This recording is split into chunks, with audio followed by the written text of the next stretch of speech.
using a cache to store frequently asked, okay, infrequently updated data saves round trips to the database and improves performance. దీని meaning ఏంటంటే, for example ఇప్పుడు మీరు ఇక్కడ ఒక data Raptor లేదా ఒక integration procedure లో నుంచి ఒక డేటా ర్యాప్టర్ యూజ్ చేసి ఎక్స్ట్రాక్ట్ చేసి మీరు డేటాని తీసుకొస్తున్నారు అనుకుందాం. సో ఇక్కడ డేటా ర్యాప్టర్ ఏదో టర్బో యాక్షనే ఉంది. ఓకే, ఈ డేటా ర్యాప్టర్ యూజ్ చేసి దీన్ని ఓపెన్ చేద్దాం. ఇక్కడ క్లిక్ చేస్తే డేటా ర్యాప్టర్ ఓపెన్ అవుతుంది. సో ఈ డేటా ర్యాప్టర్ లో నువ్వు ఏం చేస్తున్నావు, ఎక్స్ట్రాక్ట్ ఆపర్చునిటీలో ఈ ఫీల్డ్స్ ఏవైతే నువ్వు అనుకుంటున్నావో ఆ ఫీల్డ్స్ అనేవి తీసుకొస్తున్నావు బేసిక్ గా. ఇప్పుడు ఇప్పుడు ఇక్కడ మనం ఎగ్జిక్యూట్ కొట్టినప్పుడు ఏం జరుగుతుంది నువ్వు ఆలోచించు ఒకసారి. ఇక్కడ select ID comma name comma stage from opportunity wear ID equal to so and so అని వచ్చింది. ఓకే, సో ఇప్పుడు ఎస్ఓక్యూఎల్ క్వెరీ అంటే అర్థం ఏంటి, నువ్వు సేల్స్ ఫోర్స్ డేటాబేస్ లో ఉన్న డేటాని వెళ్ళి బయట నుంచి వెళ్ళి డేటాబేస్ లోపలికి వెళ్ళి దాని లోపల నుంచి డేటా తెచ్చి బయటకు తెచ్చి చూసుకుంటున్నావు, అంతే కదా. సో ఇది integration procedure or data raptor అనేది ఎక్కడుంది, వెలాసిటీ మీద ఉంది. ఇక్కడ నుంచి నువ్వు సేల్స్ ఫోర్స్ లోపలికి వెళ్ళి అక్కడ డేటాబేస్ లో నుంచి డేటా తెచ్చి చూసుకున్నావు కదా. ఇప్పుడు ఇది ఇక్కడ తెచ్చుకున్నావు, చూసుకున్నావు, బాగానే ఉంది. నెక్స్ట్ స్టెప్ లో ఈ డేటాని నేను మళ్ళీ వాడాలనుకుంటున్నాను. ఓకే, రెండు ఫీల్డ్స్ ఉన్నాయి, అమౌంట్ ఫీల్డ్ ఒకటి ఉంది, క్లోజ్ డేట్ ఫీల్డ్ ఒకటి ఉంది. ఓకే, అమౌంట్ ఫీల్డ్ తెచ్చుకొని ఒక ఏదో క్యాల్కులేషన్ చేస్తున్నాను, క్లోజ్ డేట్ ఫీల్డ్ తెచ్చుకొని ఇంకేదో క్యాల్కులేషన్ చేస్తున్నాను. ఓకే, ఈ రెండు ఒక క్వెరీలో తెచ్చాను. తెచ్చిన తర్వాత అమౌంట్ ఫీల్డ్ వాడుకుంటున్నాను సపరేట్ గా, మళ్ళీ క్లోజ్ డేట్ వాడుకుంటున్నాను సపరేట్ గా. ఇప్పుడు నేను మళ్ళీ క్లోజ్ డేట్ కోసం మళ్ళీ వెళ్ళి క్వెరీ చేస్తే రెండు క్వెరీలు వేస్ట్ అయిపోయినట్టే కదా. మనకి ఎస్ఓక్యూఎల్ క్వెరీ మీద లిమిట్ ఉంది కదా, గవర్నర్. అదే ఈ రెండు ఒకే ట్రాన్సాక్షన్ లో అయిపోయాయి అనుకో, అప్పుడు మనకి అది మనకి గవర్నర్ లిమిట్స్ లో మనకి సేవ్ అయినట్టే కదా. సో ఇక్కడ మనం ఏం చేస్తున్నాం ఇంటిగ్రేషన్ ప్రొసీజర్ లో, అయితే అలా సేవ్ చేయాలంటే ఇందాక క్వెరీ చేసింది నీకు ఆల్రెడీ ఉంది డేటా, దాన్ని నువ్వు మనం చూడు కావాలంటే ఎపెక్స్ క్లాస్ లో గుర్తు తెచ్చుకో. ఏం చేసేవాళ్ళం, క్వెరీ చేసాము, క్వెరీ చేసి వచ్చిన డేటాని ఒక లిస్ట్ లో స్టోర్ చేసుకునే వాళ్ళం. లిస్ట్ ఆఫ్ అకౌంట్స్ క్వెరీ చేసి తెచ్చి లిస్ట్ లో పెట్టుకున్నాం. ఆ లిస్ట్ ఆఫ్ అకౌంట్స్ మీద ఫర్ లూప్ చేయడం, ఇంకొకటి చేయడం అంటే ఆ లిస్ట్ మీద యాక్షన్స్ చేసేవాళ్ళం. అందాక దాన్ని టెంపరీగా లిస్ట్ లో స్టోర్ చేశాం కదా. అంటే అలా స్టోర్ చేసి అలా టెంపరీగా స్టోర్ చేయడం ద్వారా మనకి అడ్వాంటేజ్ ఏంటి, మళ్ళీ ఇంకోసారి క్వెరీ చేసి కింద మళ్ళీ అవసరం పడినప్పుడు ఆ పైన వాడిన లిస్ట్ ని కింద వాడుకుంటే అయిపోద్ది కదా.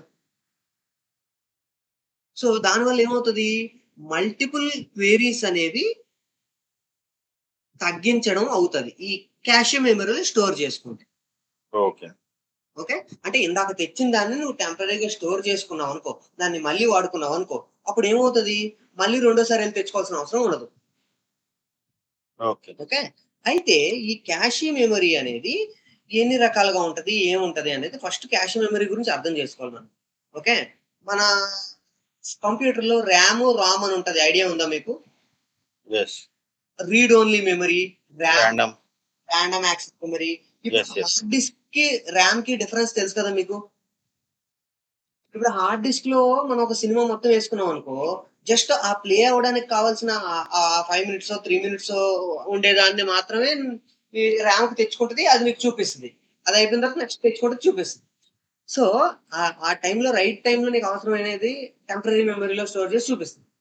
ఓకే, కంప్లీట్ హార్డ్ డిస్క్ లో 500 GB డేటా ఉంటే ఆ 500 GB నీకు ర్యామ్ లో అవసరం లేదు. ఆ టైంలో యూజ్ చేసినప్పుడు ఎంత అవసరమో అంత యూజ్ చేసుకుంటే సరిపోతుంది కదా.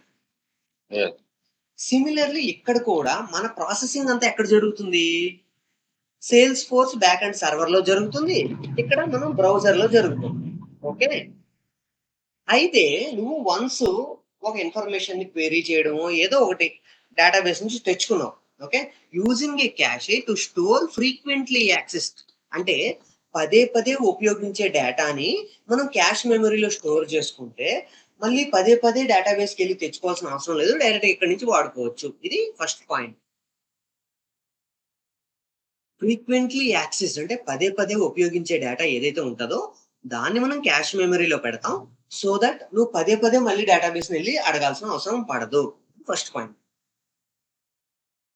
Infrequently updated data saves round trip to the database and improves performance. అంటే ఇప్పుడు నేను ఫస్ట్ ఒక ఇందాక చూసాం ఆపర్చునిటీ మనం క్వేరీజెస్ తెచ్చామని. అందులో నాకు ఫస్ట్ నేను ఏం కావాలి నాకు క్లోజ్ డేటు, అమౌంట్ ఈ 2 అవసరం పడతాయన్నా.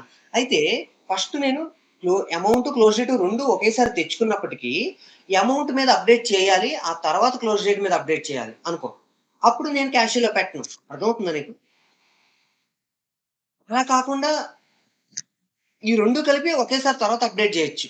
అంటే ఫ్రీక్వెంట్ అప్డేట్స్ ఉండకూడదు. అంటే ఫ్రీక్వెంట్ యాక్సెస్ ఉండాలి. ఫ్రీక్వెంట్ అప్డేట్ ఉండకూడదు. అలాంటి వాటిని మనం క్యాష్ మెమరీ అలాంటి సందర్భంలో క్యాష్ యూజ్ చేస్తాం.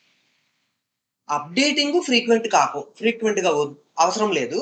కానీ యాక్సెసింగ్ ఫ్రీక్వెంట్‌గా అవసరం. డిఫరెన్స్ అర్థమైందా? యెస్. యాక్సెసింగ్ తెచ్చుకోవడానికి ఆ డేటాను నువ్వు పదే పదే ఉపయోగిస్తావు.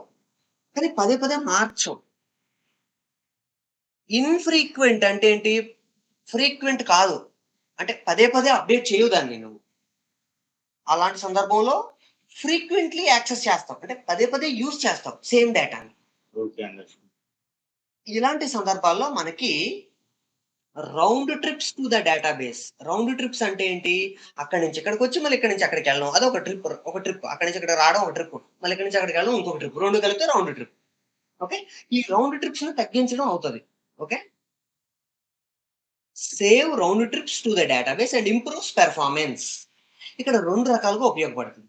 ఒకటి ఇప్పుడు నీ దగ్గర కావాలంటే నువ్వే ఆలోచించు. ఒక ఇన్ఫర్మేషన్ నీ సిస్టమ్‌లో ఇక్కడ రెడీమేడ్‌గా ఉందనుకో, వెంటనే లోడ్ అవుతది. అదే ఇప్పుడు చూడు కావాలంటే ఇప్పుడు ఇక్కడే ఉన్నాను నేను. ఆహ్, క్రియేట్ ఇంటిగ్రేషన్ ప్రొసీజర్ దీని మీద రైట్ క్లిక్ చేసి ఇక్కడ ఓపెన్ కొట్టా. లోడ్ అవుతుంది. అక్కడ డేటాబేస్‌కెళ్ళి సర్వర్ నుంచి తెచ్చుకుంటుంది. ఈ లింక్ ఇచ్చి ఈ లింక్‌లో ఉన్న అక్కడి నుంచి తెచ్చుకుంటుంది. ఓకే. సేమ్ ఇది ఈ పేజ్ ఒకటే. ఓకే. ఆల్రెడీ ఉంది ఈ పేజ్‌లో. నేను జస్ట్ కిందన ఉన్న ఇన్ఫర్మేషన్ చూడాలనుకున్నాను. కిందకి స్క్రోల్ చేశా. అప్పుడేమైంది? మళ్ళీ సర్వర్‌కెళ్లి తెచ్చుకోవట్లేదు. అక్కడ ఆల్రెడీ ఉన్న ఇన్ఫర్మేషన్ కిందకి చూపిస్తుంది. సో, అంటే ఒకసారి తెచ్చుకున్న తర్వాత ఇది టెంపరరీగా బ్రౌజర్‌లో స్టోర్ అయ్యిందా? ఇప్పుడు తెచ్చుకోవడానికి ఎళ్ళింది అంటే ఏమైంది? 2 సేమే. కానీ తెచ్చుకోవడానికి ఎళ్ళిన దానికి, ఇక్కడే ఉన్నది చూపించడానికి డిఫరెన్స్ ఏంటి?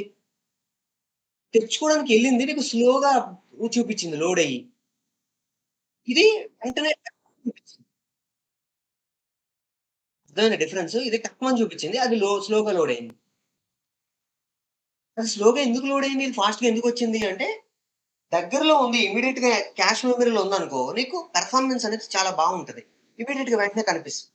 అదే అది డేటాబేస్‌లో ఉందనుకో, మెల్లగా వస్తది. నువ్వు కావాలంటే సింపుల్‌గా నీకు అర్థం అవ్వడానికి చెప్తా విను. ఇప్పుడు నీ ల్యాప్‌టాప్‌లోనే ఓకే. నువ్వు నీ సిస్టమ్‌లోనే సేవ్ అయ్యున్న ఒక సినిమా ప్లే చేస్తున్నావు అనుకో. అది క్విక్‌గా ప్లే అయిపోతది లోడ్ అవ్వకుండా. అదే ఒక సీడీ పెట్టావు.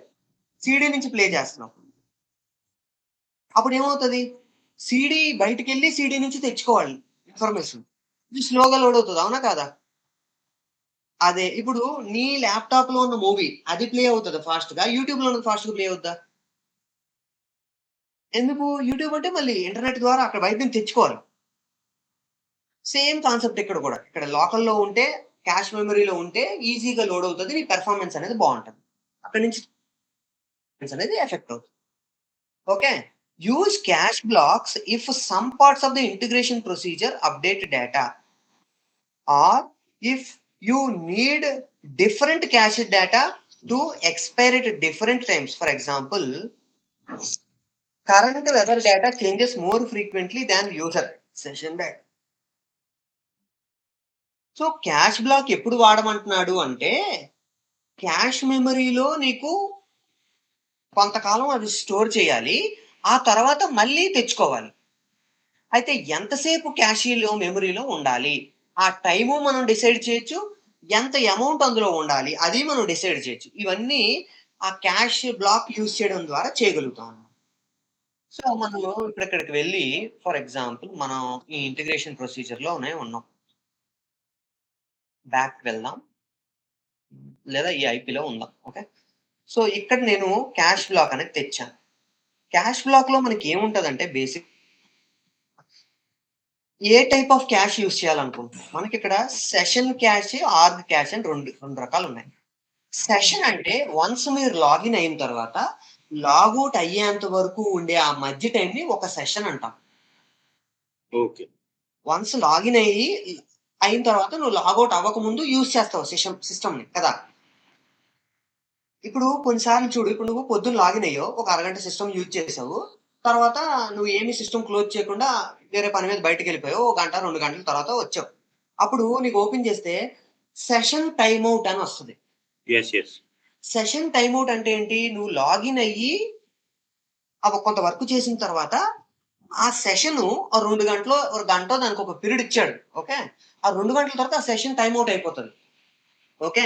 అంటే ఆ 2 అవర్స్ తర్వాత నువ్వు మళ్ళీ లాగిన్ అవ్వాలి. అది సెషన్ టైమ్ ఔట్ అంటే.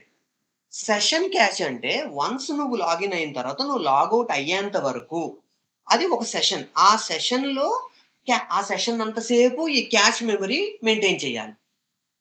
అంటే నువ్వు లాగిన్ అయిన తర్వాత నువ్వేదో చేసావు. అది నువ్వు లాగౌట్ అయ్యేంత వరకు ఆ సెషన్ ఇన్ఫర్మేషన్ అందులో స్టోర్ అయ్యి ఉంటది. Session cash. ఆర్గ్ క్యాష్ అంటే ఆర్గ్ లెవెల్. అంటే ఒక పర్టిక్యులర్ యూజరు ఒక సెషన్‌లో లాగిన్ అయ్యాడు అది గాదు. ఓవరాల్ ఆర్గ్ మొత్తానికి క్యాష్ మెమరీ అన్నమాట ఇది. అందరి యూజర్స్‌కి కలిపి. ఓకేనా? సెషన్ క్యాష్‌కి, ఆర్గ్ క్యాష్‌కి డిఫరెన్స్ అర్థమైందా? ఇది సెషన్ ఒక లాగిన్‌కి, లాగౌట్‌కి మధ్యలో ఉండేది. ఇది ఓవరాల్ ఆర్గ్‌కి. ఇది ఏ టైప్ ఆఫ్ క్యాషియో మెన్షన్ చేసేది ఇది. ఇదేంటిది? టైము. నువ్వు ఈ ఇదేనా, అదేనా ఈ రెండిట్లో ఏదో ఒకటి సెలెక్ట్ చేసుకో. ఓకే. చేసావు. తర్వాత ఆ సెషన్ క్యాచీ గాని, ఆర్గ్ క్యాచీ గాని ఆ క్యాష్ మెమరీ అంటే ఏంటి బేసిక్‌గా టెంపరరీ మెమరీ అంతే కదా! టెంపరరీ అంటే ఎంతసేపు ఉంచాలి? 5 మినిట్స్ ఉంచాలా? 2 మినిట్స్ ఉంచాలా? 10 మినిట్స్ ఉంచాలా? ఎంతసేపు ఉంచాలి? అది మనం టైమ్ ఇక్కడ మెన్షన్ చేస్తాం మినిట్స్‌లో. ఇప్పుడు ఇంకా 5 మినిట్స్ అంటే ఏంటి?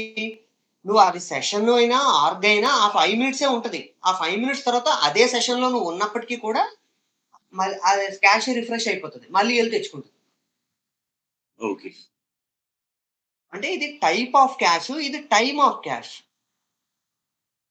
ఓకే. అయితే ఇక్కడ చూడు క్యాష్ కండిషనల్ ఫార్ములా. అంటే క్యాష్ రిఫ్రెష్ అవ్వడం అంటే ఏంటంటే ఇప్పుడు ఆల్రెడీ అక్కడి నుంచి ఒకటి తెచ్చుకొని టెంపరరీ మెమరీలో స్టోర్ చేసాం. టెంపరరీ మెమరీలో. ఇప్పుడు 5 మినిట్స్ టైమ్ ఇచ్చావు. అంటే 5 మినిట్స్ తర్వాత రిఫ్రెష్ అవ్వాలనే కదా అర్థం. అంటే 5 మినిట్స్ తర్వాత మళ్ళీ తెచ్చుకోవాలనే కదా అర్థం. ఆ 5 మినిట్స్ తర్వాత మళ్ళీ తెచ్చుకోవాలి అన్నప్పుడు ఇక్కడ మనం కండిషన్ పెట్టొచ్చు. ఒకవేళ నేను ఏదైనా ఒక వాల్యూ మారిస్తేనే నువ్వు వెళ్లి తే. నేనేం మార్చకపోతే నువ్వు తేకు. రిఫ్రెష్ ఎప్పుడు అవ్వాలి అనే దానికి మనం ఇక్కడ కండిషన్ ఇవ్వచ్చు. ఈ కండిషన్ సాటిస్ఫై అయినప్పుడే అది రిఫ్రెష్ అవుతది. ఇక్కడ ignore cash conditional formula.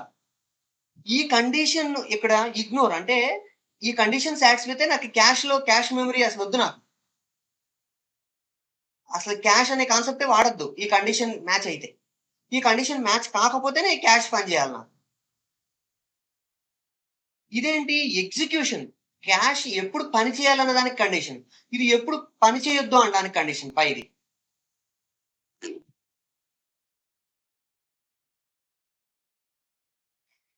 Add to cache a conditional formula. ఇది జరిగినప్పుడు ఆల్రెడీ కండిషన్‌లో ఉన్నదానికి ఇది యాడ్ అవ్వమని.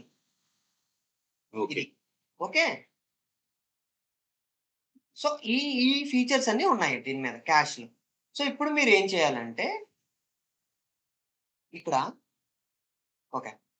సో, ఇప్పుడే చేయండి మీరు ఒకసారి.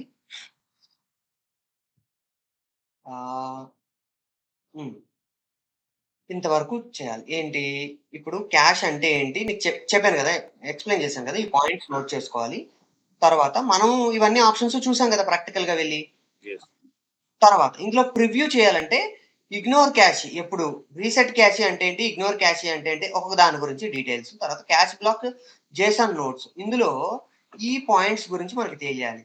వీఎల్‌సి వెలాసిటీ క్యాష్ కీ అంటే ఏంటి? వెలాసిటీ క్యాష్ రిజల్ట్ అంటే ఏంటి? వెలాసిటీ క్యాష్ ఎనేబుల్డ్ అంటే ఏంటి? క్యాష్ ఎక్సెప్షన్ అంటే ఏంటి? తర్వాత ఇక్కడ మనం క్యాష్ ఎనేబుల్ చేసుకున్న తర్వాత మనం ఎగ్జిక్యూట్ చేస్తే ఈ వెలాసిటీ క్యాష్ కీ అనేది వస్తది. ఇప్పుడు ట్రూ చేస్తే రిజల్ట్‌లో క్యాష్ రిజల్ట్ ట్రూ వస్తది. నువ్వు క్యాష్ ఎనేబుల్ చేయకపోతే ఫాల్స్ వస్తది. సో, మీరిక్కడి దాకా చేయండి. తర్వాత ఇది ఇప్పుడు ఎగ్జిస్టింగ్ క్యాష్‌ని మనం క్లియర్ చేయాలి అంటే ఏం యూజ్ చేయాలి? ఇది కోడ్‌లో యూజ్ చేస్తాం. ఇది అవసరం లేదు ప్రస్తుతానికి. దీని సంగతి డీప్‌గా చూడొచ్చు ప్రస్తుతానికి. మీరు ఇక్కడి వరకు మీరు కంప్లీట్ చేయండి. ఫస్ట్ స్టార్టింగ్ నుంచి. ఓకే. లింక్ కూడా అది నేను నోట్ చేస్తే ఒక కొంచెం బేసిక్ ఐడియా వస్తే మనం మళ్ళీ దాని మీద ముందుకెళ్ళొచ్చు. ఓకే. పంపించా. ఓపెన్ చేయండి. అక్కడి దాకా చేయండి. ఓకే. రైట్.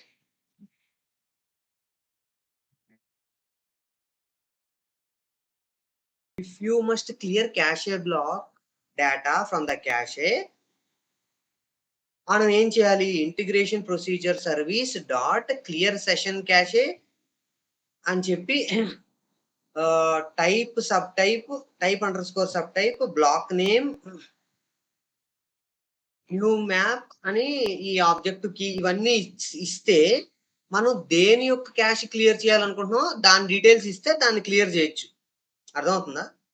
ఇక్కడ type underscore sub type అనేది ఉంది కదా! దాని గురించి ఇంకా డీటెయిల్‌గా మనం నెక్స్ట్ సెషన్స్‌లో చూస్తాం. సో, ప్రస్తుతానికి ఈ విధంగా చేస్తారు అని తెలుసుకుంటే చాలు. ఎలా అనేది డీప్‌గా ఇప్పుడు అవసరం లేదు. ఓకే. యాస్ ఆఫ్ నౌ తర్వాత చూద్దాం. ఓకే.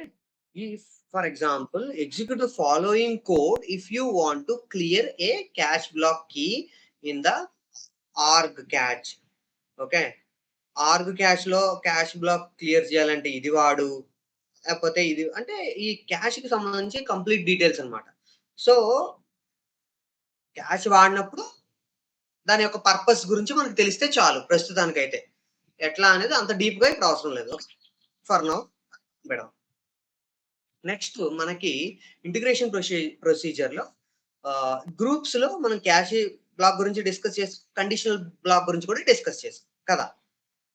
సో, నెక్స్ట్ ఏమున్నాయంటే మనకిక్కడ చూపిచ్చట్లేదు. కానీ యాక్చువల్‌గా చెప్పాలంటే ఇంతకు ముందు చూపిచ్చేది. నేను ఇంతకు ముందు ప్రాక్టీస్ చేసినప్పుడు చూపిచ్చేది. ఆహ్, ఇందులో చూపిచ్చట్లేదు. ఒక్క నిమిషం. నేను వేరే, వేరే ఆర్గ్‌లో చెక్ జేసి ప్యారలెల్‌గా వేరే సిస్టమ్‌లో చెక్ జేసి ఒకసారి అక్కడ లూప్ బ్లాక్ ఉందా? ఇప్పుడు లేటెస్ట్ అప్‌డేట్‌లో తీసాడా అనేది ఒకసారి కన్ఫర్మ్ జేస్తా.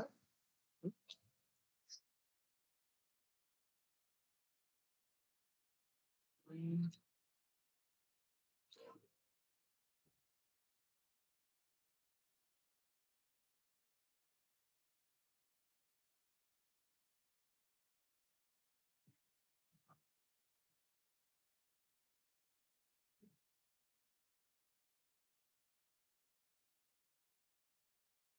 హ్యాష్ బ్లాక్ 1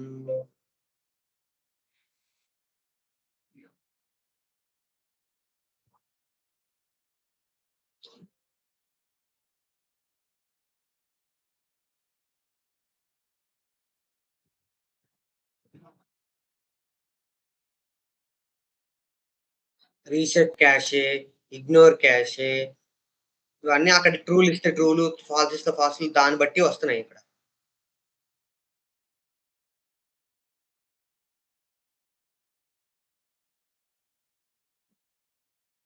నేను వీటన్నిటి గురించి ఎక్స్‌ప్లెయిన్ చేశాను గదా! ఇగ్నోర్ క్యాషే ఎందుకు? ఏ కండీషన్స్ ఇదంతా మనం అనుకున్నాం గదా!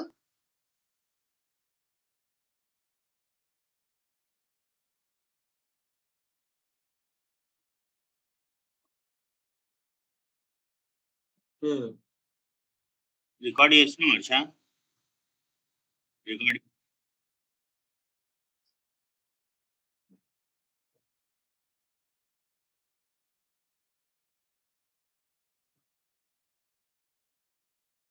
ఎక్కడ అంటున్నావు?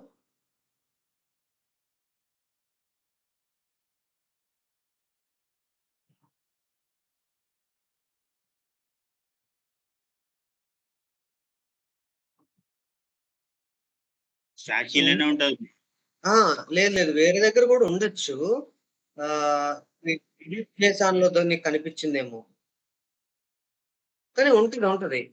ఎక్కడో లేకపోతే ఎక్కడో దగ్గర ఉంటది. క్యాషే గురించి.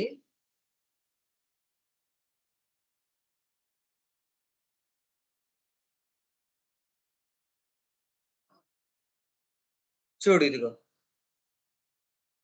Platform cash, session cash, arc cash. ఇది ఎందులో మొత్తం, మొత్తం ఇంటిగ్రేషన్ ప్రొసీజర్‌కి క్యాషే మెమరీ ఇది. అలా కాకుండా స్పెసిఫిక్ ఈ బ్లాక్‌కి క్యాష్ మెమరీ ఇది. డిఫరెన్స్ అర్థమవుతుందా? ఈ బ్లాక్ యొక్క క్యాష్ గురించి నువ్వు చేయాలనుకుంటే దీనిలో పెడతావు. లేదు ఎంటైర్ ఇంటిగ్రేషన్ ప్రొసీజర్ యొక్క క్యాష్ మీద నువ్వు చేయాలనుకుంటే అప్పుడు ఇక్కడ పెడతావు. ఇక్కడ డిజేబుల్ క్యాచ్ డెఫినిషన్ అంటే నాకు క్యాచ్ డెఫినిషన్ ఏమి వద్దు నాకు అనేది.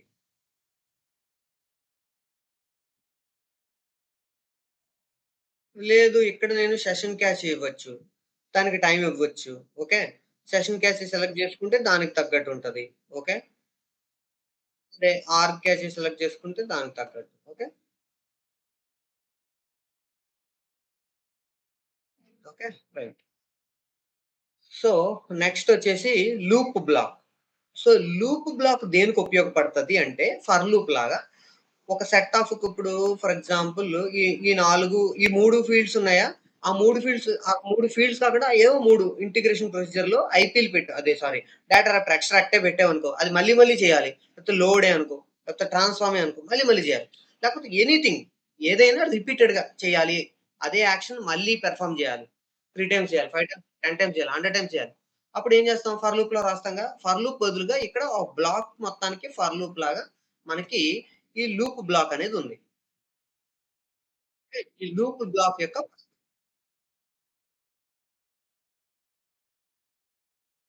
అంతే. ఇక్కడ లూప్ బ్లాక్ యొక్క పర్పస్ ఏంటి? లూప్ బ్లాక్‌లో చూస్తే నీకు క్లియర్‌గా process arrays using loop blocks. ఆ లూప్ బ్లాక్‌కి అరే మొత్తం ఇచ్చేసి అందులో ఒక్కొక్క రికార్డ్‌ని బయటికి తీసుకొచ్చి ఒక్కొక్క రికార్డ్ మీద నువ్వు ఏం చేయాలనుకుంటే అది చేయొచ్చు. Each iteration okay. ఒక్కొక్క ఇటరేషన్ ఓకే. లూప్ బ్లాక్‌లో చాలా ప్రాపర్టీస్ చాలా ఉన్నాయి. యాక్చువల్‌గా లూప్ బ్లాక్ ఇంపార్టెంటే. కానీ మనకది ఎందుకు కనపట్లేదు నేను మనది ట్రైల్ ఆర్గ్ కదా!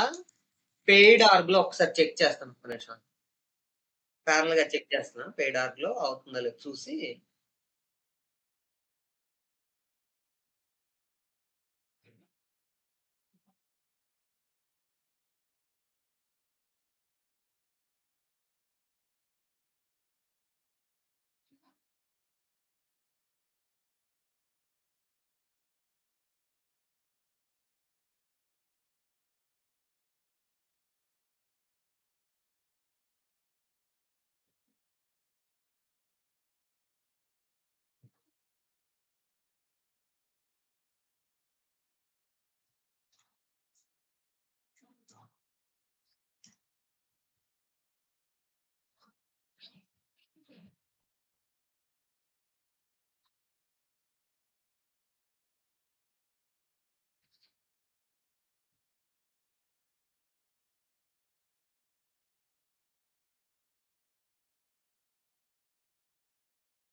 దానిలో దానిలో కూడా లేదు. అన్నిట్లోని తీసేసాడు.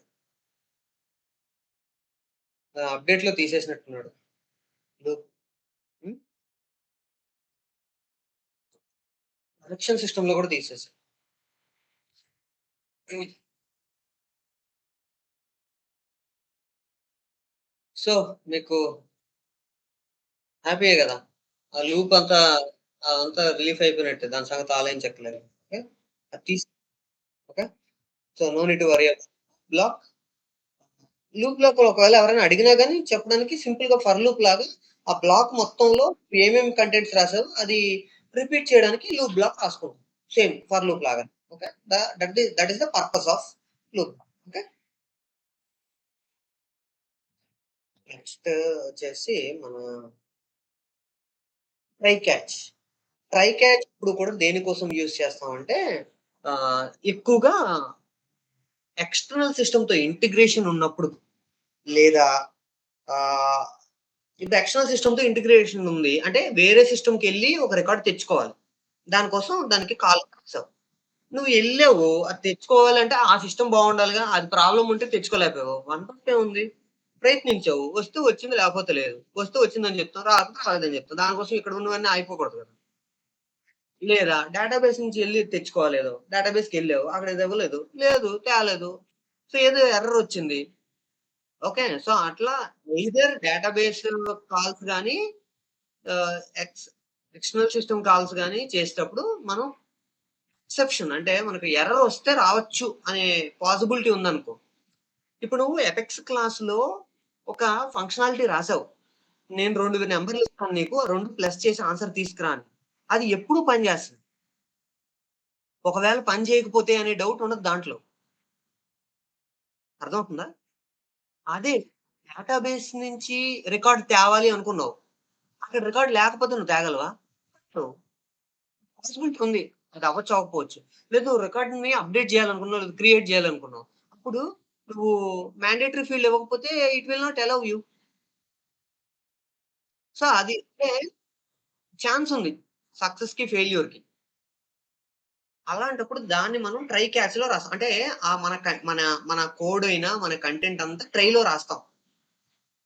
ట్రైలో మొత్తం మనం మనం చేయాలనుకున్న మన యాక్చువల్ కంటెంట్ అంతా ట్రైలో రాసేస్తాం. సక్సెస్ అయిందనుకో ట్రై అయిపోతది. అంటే ఇఫ్ ఎల్స్ లాగానే యాక్చువల్ కంటెంట్ ట్రైలో రాస్తాం. ఫెయిల్ అయితే ఏం చేయాలనేది క్యాచ్‌లో రాస్తాం. అంతే. ఓకే. ఇప్పుడు ట్రై క్యాచ్ తీసుకొచ్చాను. ఇక్కడ ట్రై ఉంది. Custom failure response. ఇది ఫెయిల్ అయితే ఏం జరగాలి? ఇది సక్సెస్ అయినప్పుడు ఏం చేయాలి? అది చెయ్యాలి. లోపల నుంచి చేసేయి. సక్సెస్ అయితే గొడవ లేదు. ఫెయిల్ అయినప్పుడే కదా మనకు తలకాయ నొప్పంతా. సో, ఫెయిల్ అయినప్పుడు ఏం జరగాలి? ఇక్కడ రిమోట్ క్లాస్. ఇక్కడ direct apex class, apex method ఇచ్చేయొచ్చు. అప్పుడు ఇది ఫెయిల్ అయితే ఆ apex class, apex method execute అయ్యి వేరేదేదైనా చెయ్యి. ఓకే. సో, అట్లా సక్సెస్ కాకుండా ఫెయిల్ అయినప్పుడు ఏం చేయాలనేది మెన్షన్ చేస్తాం. నార్మల్‌గా మన ఎపెక్స్‌లో కూడా మీకు కావాలంటే ఇక్కడ నేను ఇది చూపిస్తా. Apex, apex try catch.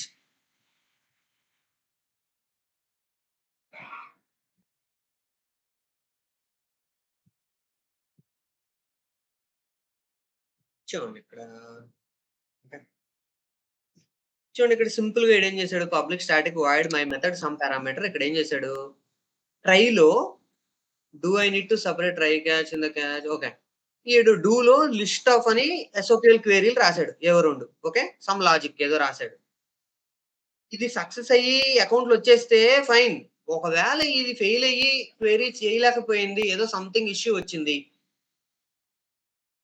అప్పుడు ఎక్సెప్షన్ ఈలో ఎర్రర్ చూపిచ్చు. ఎర్రర్‌లో ఇక్కడ గెట్ మెసేజ్ ఇక్కడ ఎర్రర్ మెసేజ్ నువ్వు ఏదైతే రాస్తావో ఆ ఎర్రర్ మెసేజ్‌ని చూపిస్తుంది. అర్థమవుతుందా? అంటే నార్మల్‌గా నువ్వు ఏమైతే రాస్తావు ఇది నార్మల్‌గా రాస్తాంగా. దాని పైన ట్రై పెట్టు. అంటే నువ్వు నార్మల్‌గా రాసేదాన్ని ట్రై లోపల పెట్టేసేయి. క్యాచ్ ఇక్కడ బయట విడిగా ఈ లైన్ ఎక్స్‌ట్రా రాస్తావు అంతే. నార్మల్‌గా రాసేది ట్రై లోపల మొత్తాన్ని ట్రైలో పెట్టేయి. అంతే. ఓకే. రైట్. సో, ఇది ట్రై క్యాచ్. సో, బేసిక్‌గా బ్లాక్స్ గురించి అర్థమైంది. ఇప్పుడు యాక్షన్స్ గురించి చూద్దాం. ఈ యాక్షన్స్ చాలా ఇంపార్టెంట్. Integration procedure actions. ప్రతి యాక్షన్ కూడా మనకి క్లియర్ అండర్‌స్టాండింగ్ ఉండాలి. మీకు ఈ యాక్షన్స్ అన్నీ వచ్చేస్తే మీకు ఇంటిగ్రేషన్ ప్రొసీజర్ 100% పర్ఫెక్ట్‌గా వచ్చేసినట్టే. ఓకే. సో, ఇందులో మనకి to compose an integration procedure, you need actions that run sequentially. These actions